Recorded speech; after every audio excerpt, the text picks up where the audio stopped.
Everyone has a story, but not every story was told. Here in the Untold, we give the chance to meet people with a variety of skills, variety with activity, and learn from their stories. And as you know, today our guest has a special story. I am your host, Marzouk Saeed, joined by my dear colleague Abdullah Hindiani. Hello, Abdullah. Hello, thank you for.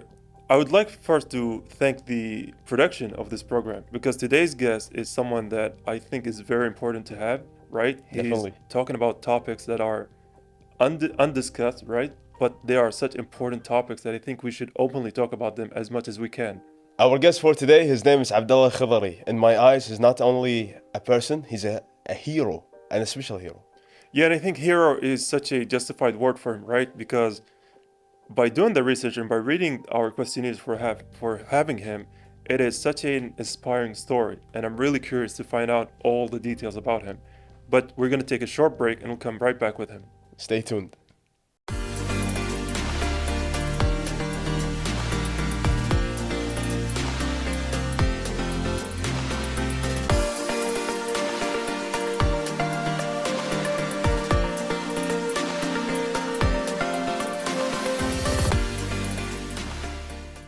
And we're back. We're joined by Abdullah AlKhudari, who's gonna be talking to us all about the journey of recovery. So I'd like to thank you and welcome you first to the program. Thank you guys for having me.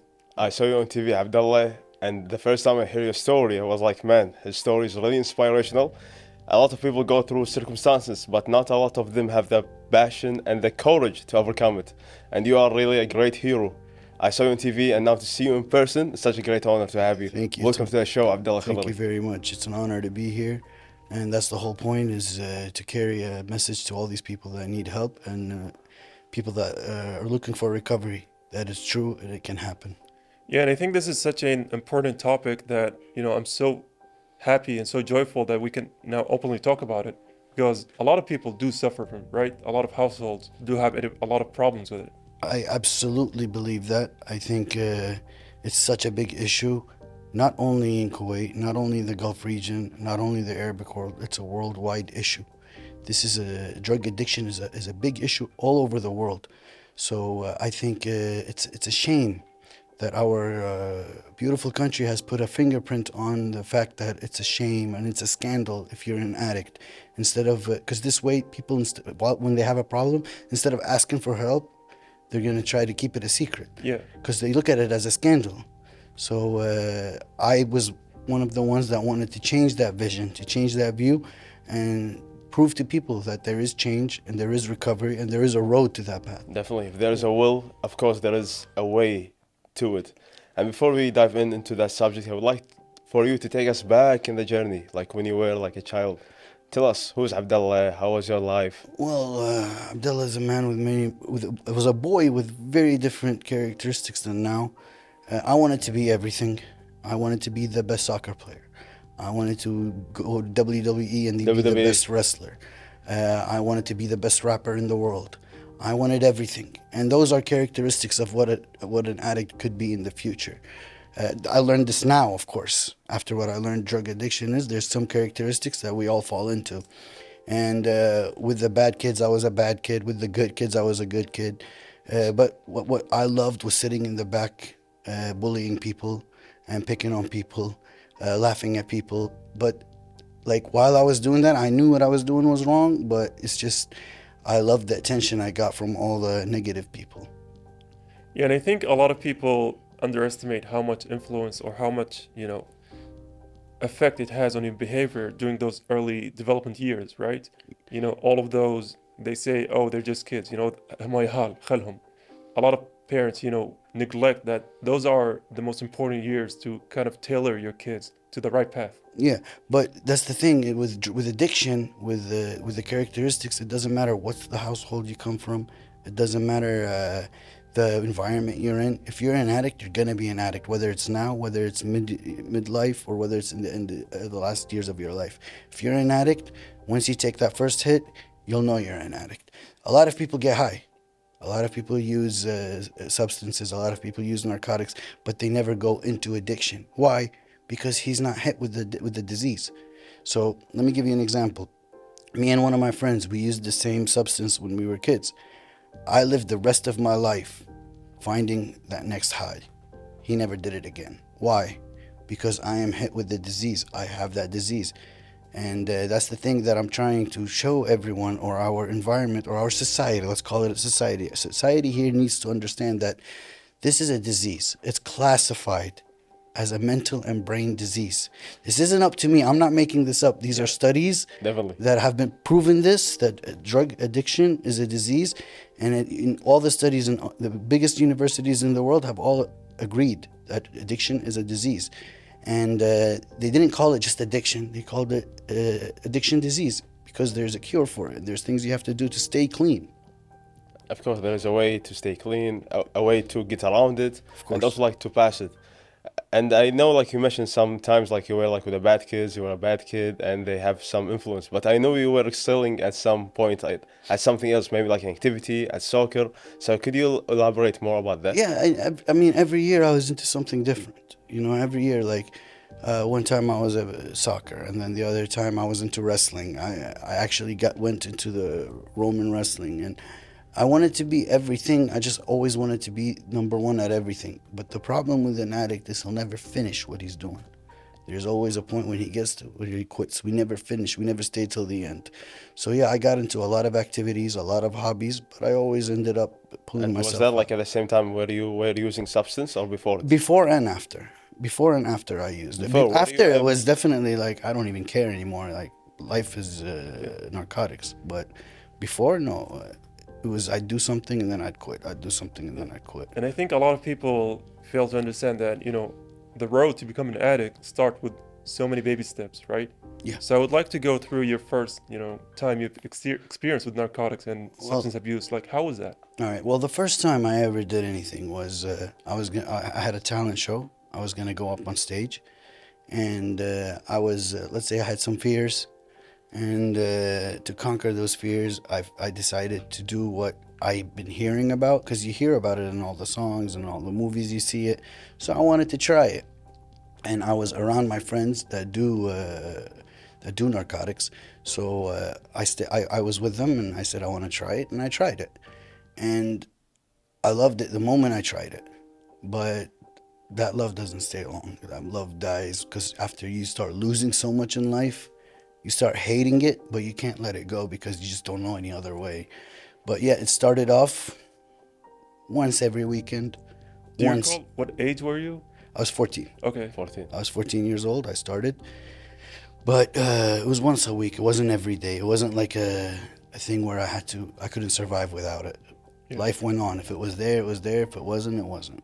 I know you mentioned like the first experience you took it was because to conquer the fear around you. Yeah. So when did it come into a necessity that you need to take it every day?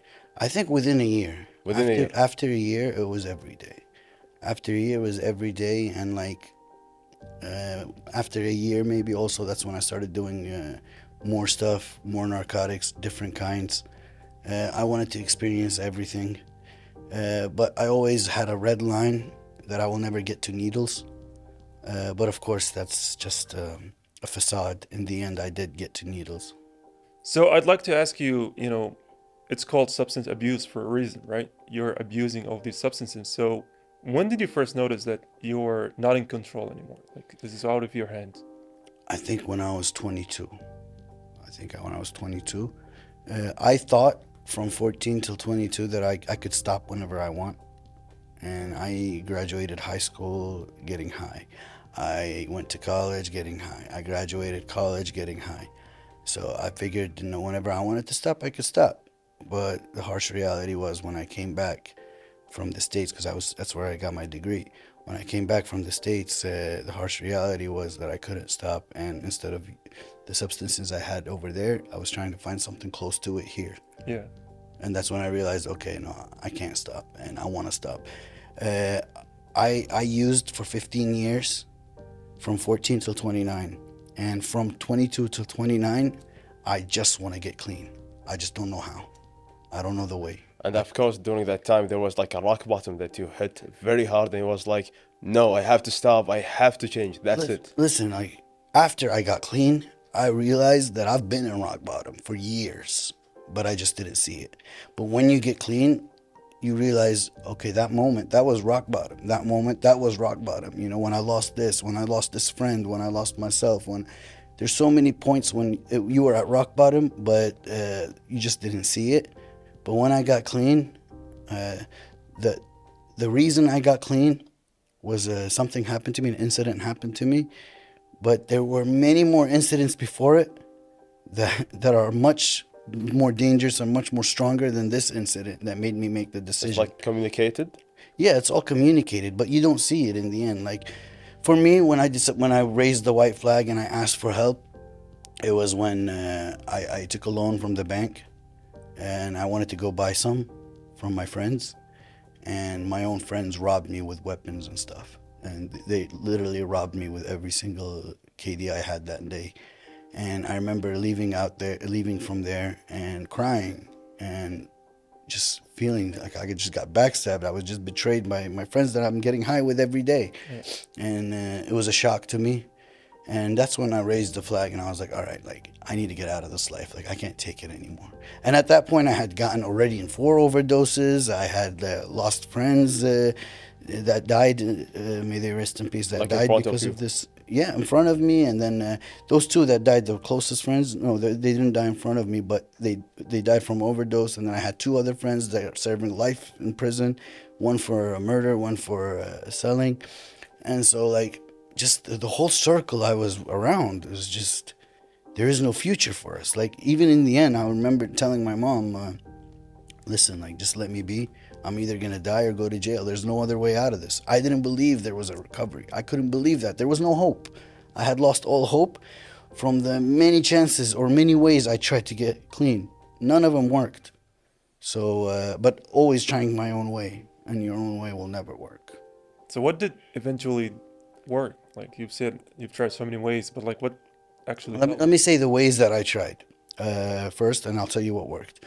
The ways that I tried is I'd lock myself in my room and I tell my parents, my family, if I break the door, don't open it for me because I'm going to go by. And I'd finish withdrawals after 6-7 days. And the first thing I do when I hit the road is I go by. And I couldn't understand why.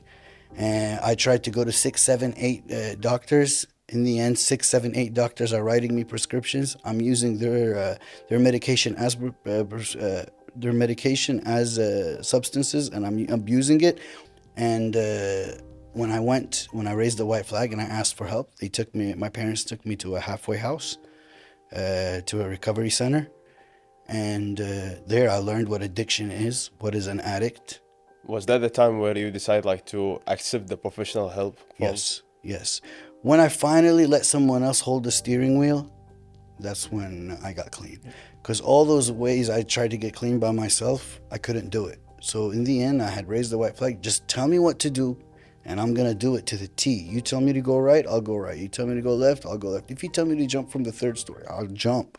Just please let me be clean. Yeah. And I think that's a great note to go on a break before, is that what really helped you is the proper awareness and the proper help, right? Absolutely, absolutely. By myself, I couldn't do it. I had to get the right people, the people that have been there before me, ex-drug addicts. I had to get doctors involved, not any normal doctor that'll give me any prescription that doesn't understand what drug addiction is or drug disease is. No, that doesn't understand what addiction disease is. No, I had to go to those people, and they taught me what it was to stay clean. They told me that when you're an addict, you think like this and this, and I would be like, how does he know what's going on in my mind? Yeah. That's because he knows what he's talking about. This is what he studied. And then when you sit with another recovering addict and he tells you, oh, right now you're thinking about how you're going to make amends to all the wrong things and the bad things you've done. It's like, how did you know I'm thinking about that? And they tell you all the most, it's crazy how an ex-addict, when we sit together, we have the same thoughts, we have the same feelings, we have the same emotions. Yeah. And you put any 15 addicts in one room and let one of them talk, and I'll know exactly what he's going through. Exactly. Definitely. Exactly. So the right help, the right appropriate awareness will definitely help you. And there's of course more to the story, but we're gonna discover it after the break. So stay tuned.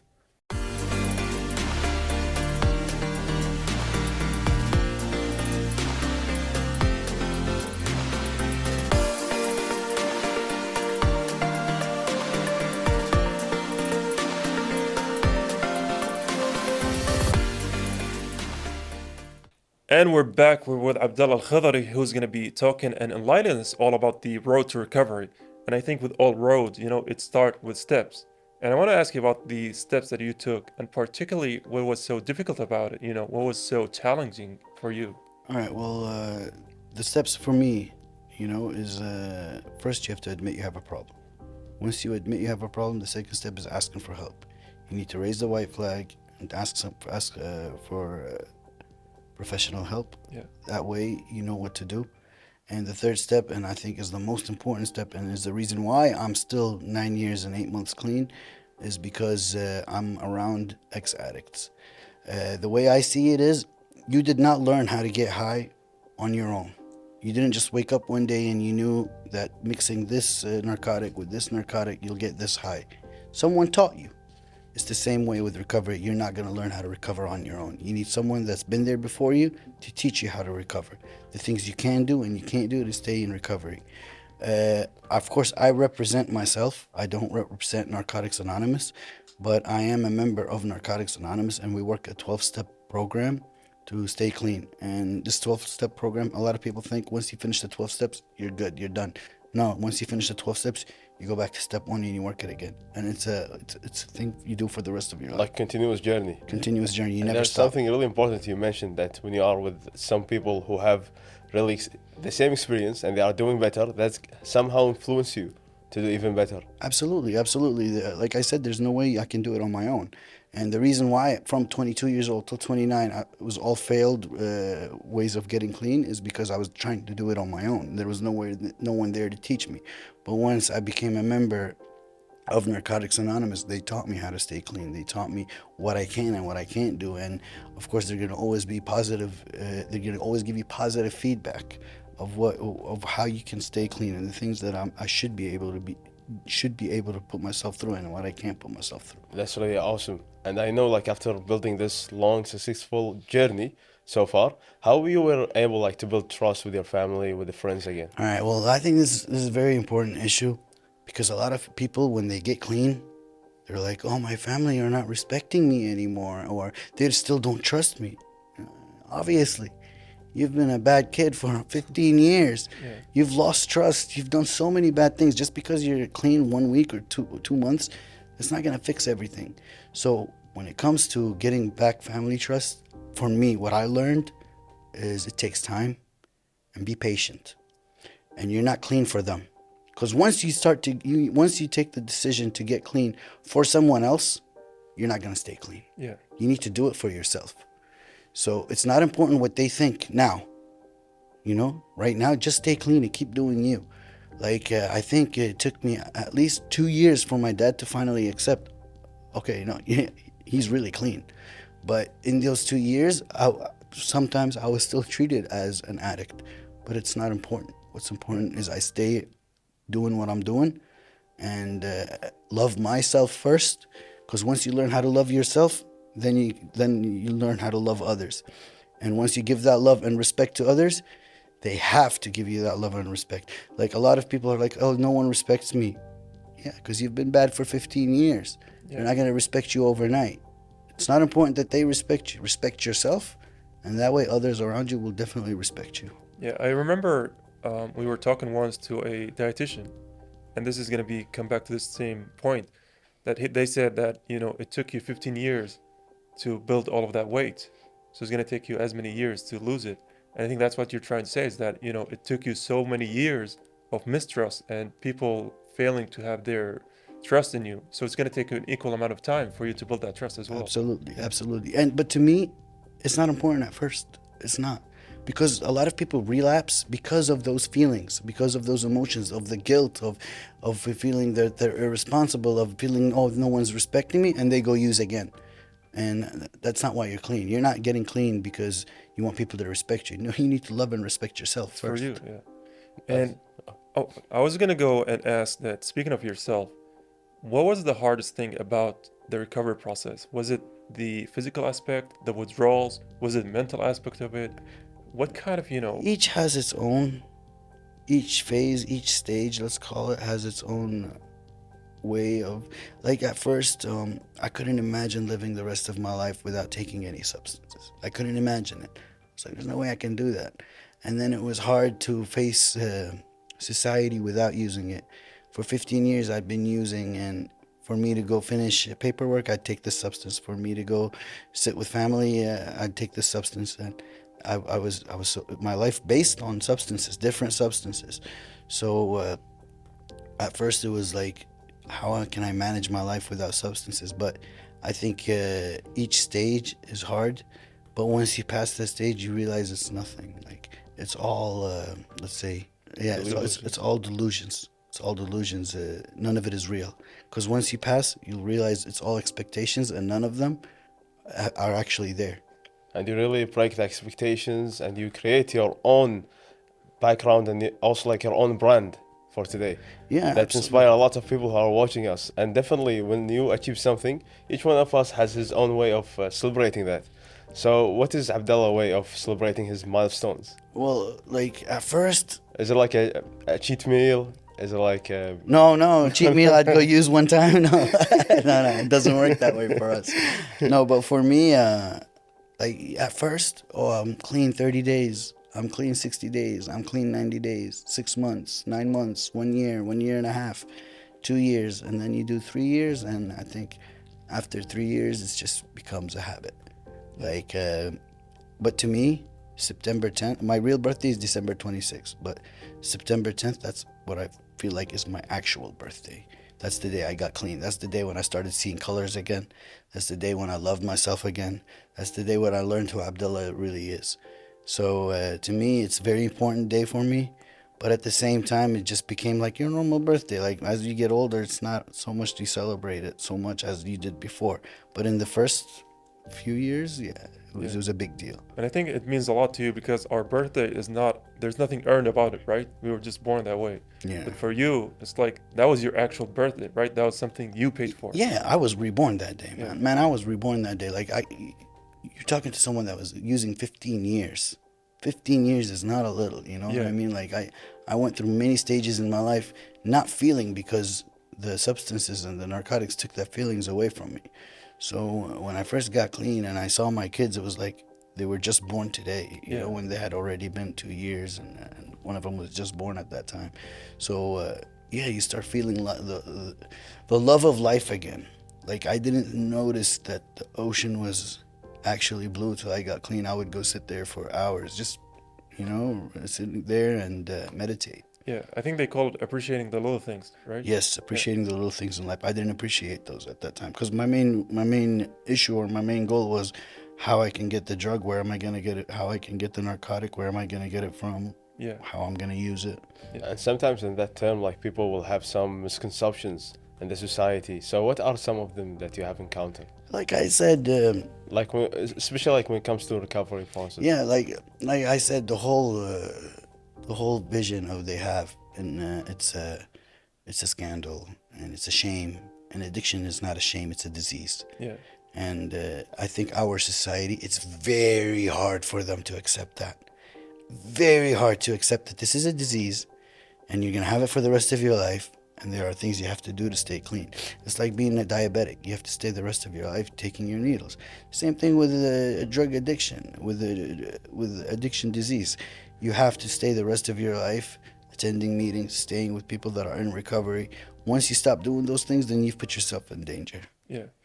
And I want to go back to a point that you emphasized the idea that this all things, it starts with the group and then it also ends with group, right? You got into this by a group of friends and then you got the help by a group of addicts.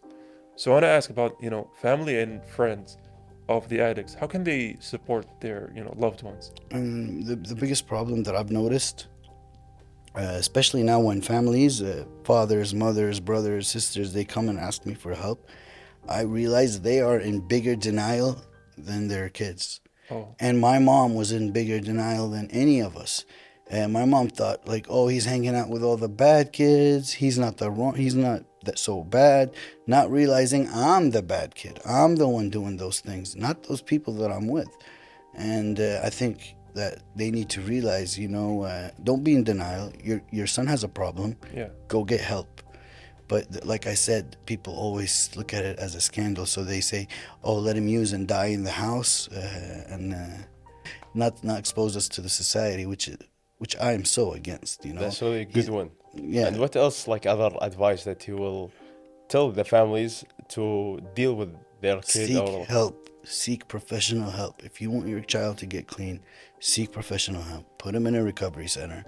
And like when my family did that to me, the first thing I did was think about all the different ways I'm gonna avenge them, all the different ways I'm gonna get revenge on them. I'm gonna have my vengeance. I'm gonna burn my dad's car. I'm gonna kill myself in front of them. I thought all these things. And any addict, once you do that to him, that's the first things he's gonna use. But once the substance is out of your system, and you start thinking clear, you're gonna realize this is your place. This is where you need to be. You're not a good kid. You're not you're not as good as you think you are. You're just as bad as those people around you, and you need time for that to happen. You need to keep him there for at least a month for him to see the carnage he has caused. Yeah, and I think this talks greatly about, the power of you against you, right? Yes. And unfortunately, we're kind of running out of time. But I do want to ask you like one last question. You are honored by the Emir, His Highness. May God protect and preserve him. So how did that make you feel like? What was that moment like? Successful. It made me feel success. It made me feel like I've reached my goal of getting society to accept this as a disease. And I always say, God, Allah is not going to come down and talk to you. Allah is always going to send you messages through His people. So I feel like that was a message from Allah saying, keep doing what you're doing. What you're doing is right. You're on the right path. And I don't let any negative comment make me even think twice about what I'm doing. I'm out showing my face, saying that I'm Abdullah and I'm an addict, and I'm very proud of myself. And you are also saying, I choose not to be a common man. It's my right to be uncommon if I can. I seek opportunity, not security. I prefer the challenges of life to the guaranteed existence. I prefer the challenges and the thrill of fulfillment to the sitcom of utopia.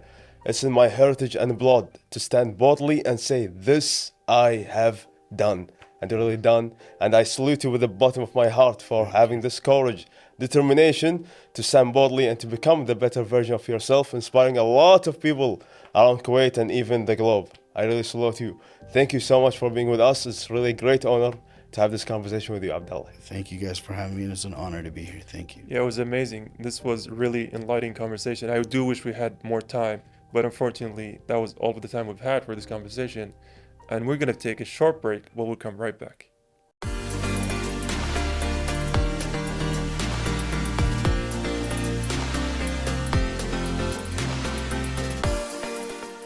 After hearing his inspirational story and the way he overcome these challenges, I think a lot of people got really inspired by now. Yeah, and I think, as I said, this is such an important episode, and I was really happy that we got to dissect all of his process, right? His journey, because he said he was 14 when he first started, substance abuse.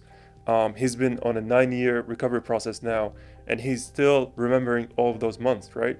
He was talking about the process itself and how a lot of friends and a lot of circles influence your behavior. And I think that was the key takeaway from this episode, right? Is that choose your friends well and choose your circle even better. Exactly. And there is a way, there is a will. Yeah. Or there is a will, there is a way. There's a will, there's a way. Yeah. And I think with that great note, it's finally time to wrap this episode and say, join us next time on The Untold, because that's all of the time we've had. And don't ask for the problem, but ask for God to give you the strength to overcome it. Until next time, stay positive, stay strong, and see you later.